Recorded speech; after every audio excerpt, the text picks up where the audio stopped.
रविंदर, संसद के अंदर काफी हलचल रहने वाली है इस बार मानसून सत्र को लेकर, लेकिन यूसीसी को लेकर सरकार के भीतर क्या कुछ चल रहा है और कितनी गंभीर ये पूरी कवायद? देखिए, गंभीरता का अनुमान तो इसी से लग सकता है, जैसा कि आपने भी बताया कि प्रधानमंत्री नरेंद्र मोदी ने खुद भोपाल में जब देश को संबोधित करते, कार्यकर्ताओं को संबोधित करते हुए यूसीसी की वकालत की, और उसके बाद से ही जिस तरह से सरकार में हलचल है, लॉ मिनिस्ट्री में हलचल है, और गृह मंत्री अमित शाह जब प्रधानमंत्री से मुलाकात की है उस समय भी जो संभावना जताई गई कि इस मसले पर चर्चा हुई कि कैसे इसको सॉर्ट आउट किया जाए, कैसे संसद से पारित कराया जाए। अब दो बातें हैं। देखिए, लॉ कमीशन 14 जून से 14 जुलाई तक जितने धार्मिक संगठन है देश की जनता से उनकी राय मांगी है। 14 जुलाई के बाद वो कंपाइल करेगा उस राय को, उसके बाद सरकार को अपनी रिपोर्ट देगा। और सीसीपीए ने संसद के मानसून सत्र के लिए अभी तक 2 डेट दिया है, 17 जुलाई और 20 जुलाई को, जो 10 अगस्त तक चलेगा। ये दोनों को अगर हम लोग देखें और आकलन करें तो जाहिर सी लग रही है कि मानसून सत्र में ही सरकार इस बिल को लेकर आएगी।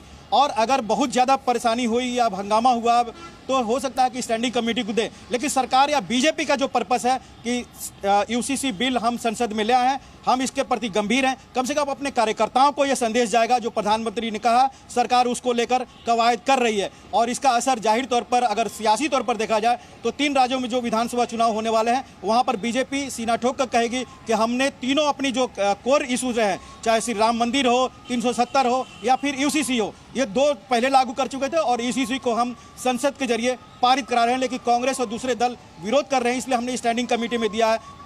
तो ऐसे में कहीं ना कहीं सरकार पूरी तरह से गंभीर है, लॉ मिनिस्ट्री इस पर काम कर रही है, लॉ कमीशन अपनी रिपोर्ट देगी और संसद के मानसून सत्र में ये बिल रखा जाएगा, ये लगभग तय माना जा रहा है। रविंद्र, आप संसद भी लंबे समय से कवर करते रहे हैं, अगर आंकड़ों के अंकगणित की बात की जाए तो सरकार के लिए ये बिल पास कराना, पारित कराना कहां मुश्किल कहां आसान?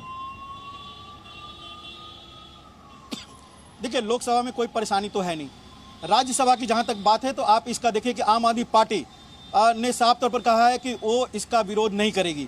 जदयू में भी जो हमें जानकारी मिल रही है 2 राय है कि हम इसका विरोध नहीं कर पाएंगे, उसके यानी बहिष्कार करेंगे।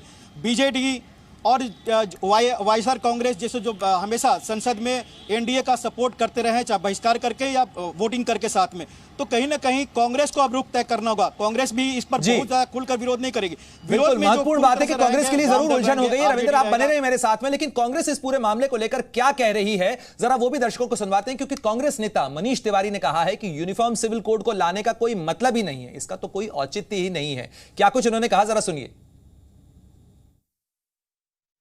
आप यूनिफॉर्म सिविल कोड की बात करते हैं तो उस आनंद मैरिज एक्ट का क्या औचित्य होगा? इसी तरह से हिंदू धर्म में ही अलग अलग पद्धतियां हैं जिसके तहत विवाह होते हैं, जिसके तहत इनहेरिटेंस और बाकी चीज़ों को मुकर्रर किया जाता है।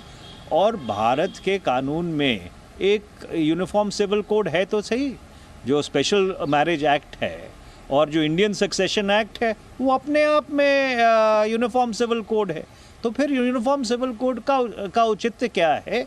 ये तो जिसको अंग्रेजी में कहते हैं it's a dog whistle, you know, it is an attempt to the otherness of the other.